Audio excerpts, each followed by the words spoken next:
चाहत तू ही फसाद हो। प्लीज ट्राई टू अंडरस्टैंड, तुम्हें यहाँ नहीं रुकना चाहिए। मैं अपने बेटे को जितना जानता हूँ वो यहाँ आना पसंद नहीं करेगा। मुबारकबाद लाला, तुम्हें गाजी यूसुफ का ड्रीम प्रोजेक्ट मिल गया है। ये तीसरी लड़की कहाँ से आ गई? Get out. कोई भी कोर्ट, कोई भी लॉ एक लीगल वारिस के होते हुए अब तुम्हारा लेवल ऊपर हो गया। आपा, ये जो प्रॉपर्टी आप देख रहे हैं, it belongs to my family. मुझे किसी भी कीमत पे वो जमीन वापस चाहिए। किसी तीसरे को ये अथॉरिटी नहीं देता कि वो इस जगह को बेच सके। वो मोहब्बत ही क्या। वो एक बार सियान बाबा से पूछ लेना चाहिए था।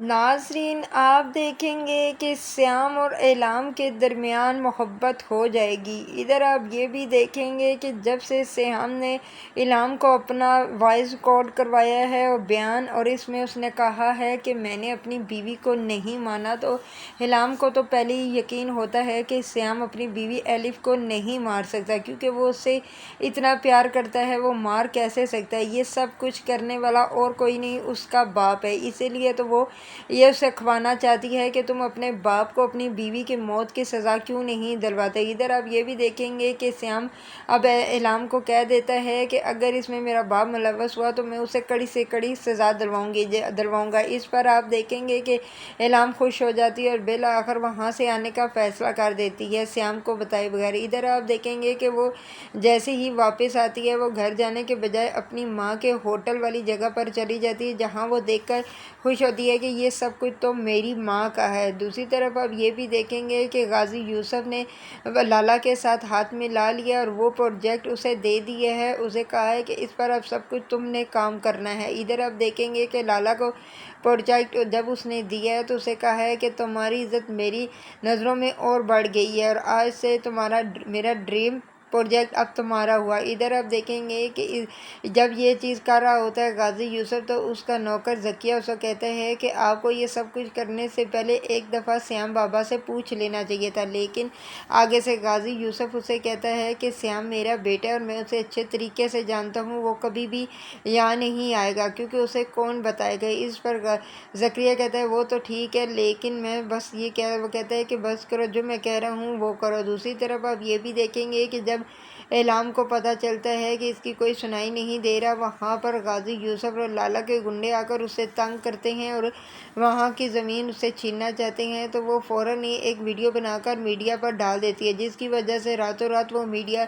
वीडियो हिट हो जाती है। और ये वीडियो आप देखेंगे कि श्याम भी देख लेगा। जब वो श्याम वीडियो देखेगा तो वो बहुत हैरान हो जाएगा और वो फ़ौरन वहाँ से घर वापस आने का फ़ैसला कर लेगा, क्योंकि वो जानता है कि एलाम अकेली लड़की है और वहाँ पर लाला और उसके बाप के लोग उसे तंग करेंगे और मार भी सकते हैं, क्योंकि उसकी जान को भी ख़तरा हो सकता है। इधर आप देखेंगे कि जैसा ही श्याम वापस आता है, वो घर जाने के बजाय सीधा ही एलाम के पास जाता है होटल में, जहाँ पर वो अकेली बैठी हुई होती है और उससे कहता है कि एलाम, मैंने तुम्हें कितना मना किया था कि तुम वहाँ पर मत जाना, क्योंकि तुम्हारी जान को ख़तरा है, तुम मेरी बात क्यों नहीं मानती। इस पर वो कहती है कि जो भी हो, ये मेरी माँ की जगह है और मुझसे कोई भी नहीं छीन सकता, मैं किसी को भी नहीं दूँगी। इस पर एलाम को श्याम कहता है कि बिल्कुल तुम ठीक कह रही हो एलाम, ये तुम्हारी माँ की जगह है, लेकिन अभी तुम यहाँ पर अकेले नहीं रह सकते, क्योंकि तुम्हारी जान को भी ख़तरा हो सकता है। ये कहकर वो आप देखेंगे कि वहाँ से वो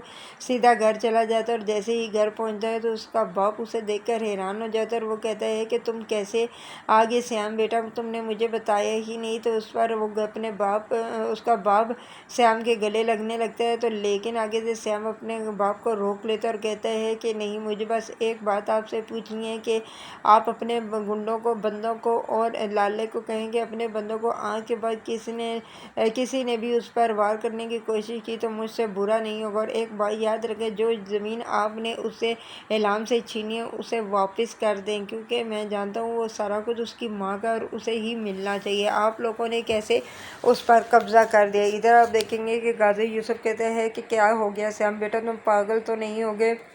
وہ کہتا ہے کہ جو میں کہہ رہا ہوں وہ کریں۔ ادھر آپ دیکھیں گے کہ سیام یہ کہہ کر چلا جاتا ہے اور غازی یوسف پریشان ہو جاتا ہے۔ وہ سوچنے شروع ہو جاتا ہے کہ کہیں اس لڑکی سے دوبارہ تو محبت نہیں ہوگی اپنی بیوی سمجھ کر، لیکن اگر ایسا ہوا تو ہمارے لیے بہت ہی بڑا خطرہ ہو سکتا ہے۔ ادھر آپ یہ بھی دیکھیں گے کہ جب دیکھتی ہے کچھ بھی نہیں ہو رہا تو اعلان فیصلہ کر لیتی ہے گھر واپس ترکی جانے کا۔ ادھر آپ دیکھیں گے کہ ترکی وہ واپس جانے لگتی ہے تو وہ سیام کو کہتی ہے کہ اگر تمہیں واقعی اپنے بیوی سے محبت ہے اور اس کے بغیر تم نہیں رہ سکتے تو تم اس کے قاتلوں کو کڑی سے کڑی سزا دلوانا۔ یہ کہہ کر وہ وہاں سے چلی جائے گی۔ ادھر آپ دیکھیں گے کہ سیام کے جو بھی بس میں ہوتا ہے وہ سب کچھ کرتا ہے اور اسے اعلام سے اب تقریباً محبت ہو چکی ہے، اسی لیے وہ اعلام کے پیچھے ترکی بھی چلا جائے گا۔ جہاں وہ ترکی پہنچے گا تو اعلام اسے کہے گی کہ تم یہاں پر کیوں آئے؟ تو وہ کہتا ہے کہ بس میں ویسے ہی یہاں پر آیا ہوں، لیکن میں نے ایک تم سے بات کرنی ہے کہ تم مجھے معاف کر دو۔ اس پر وہ کہتی ہے کہ معافی کی کیا بات ہے، تم میری بہن کے شوہر ہو اور اس سے علاوہ کچھ نہیں۔ لیکن وہ کہتا ہے کہ